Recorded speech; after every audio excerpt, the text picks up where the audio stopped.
Telugu cinema పరిశ్రమ నుంచి వచ్చే చిత్రాలకు దేశవ్యాప్తంగా హైప్ క్రియేట్ అవుతున్న విషయం తెలిసిందే. ముఖ్యంగా కొన్ని మూవీలు అయితే సంచలనంగా మారుతున్నాయి. అలాంటి వాటిలో కల్కి 2898 ఒకటి. రెబల్ స్టార్ ప్రభాస్ నటించిన ఈ సినిమా ఇండియా వ్యాప్తంగా భారీ స్థాయిలో ప్రభావాన్ని చూపించింది. ఫలితంగా గ్రాండ్ గా విడుదలై భారీ వసూలతో దూసుకుపోతోంది. ఇలా రికార్డు స్థాయిలో ఓపెనింగ్స్ తర్వాత రెండో రోజు కూడా ఈ చిత్రం రాణించింది.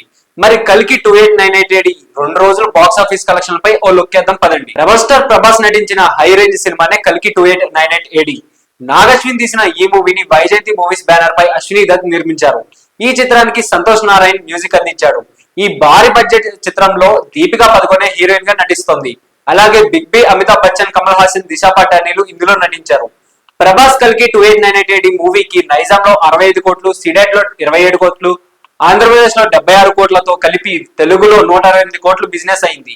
అలాగే కర్ణాటకలో 25 కోట్లు, తమిళనాడులో 16 కోట్లు, రెస్ట్ ఆఫ్ ఇండియా ప్లస్ హిందీలో 85 కోట్లు, కేరళలో 6 కోట్లు, ఓవర్సీస్ లో 70 కోట్లతో కలుపుకుని మొత్తం 370 కోట్లు వ్యాపారమైంది. ప్రభాస్ హీరోగా నాగశ్విన్ రూపొందించిన కల్కి 2898 సినిమాలో రెండో రోజు కూడా బాగానే హోల్డ్ చేసిందని చెప్పొచ్చు. ఫలితంగా శుక్రవారం ఈ చిత్రం తెలుగు రాష్ట్రాల్లో 20 కోట్లు షేర్ వసూలు చేసింది. వరల్డ్ వైడ్ గా అన్ని ఏరియాలో కలుపుకుని 40 కోట్లు రాబట్టింది. ఇలా రెండు రోజుల్లో దాదాపు 134 కోట్లు పేరుతో పాటు 260 కోట్లు గ్రాస్ ను ఇది వసూలు చేసింది.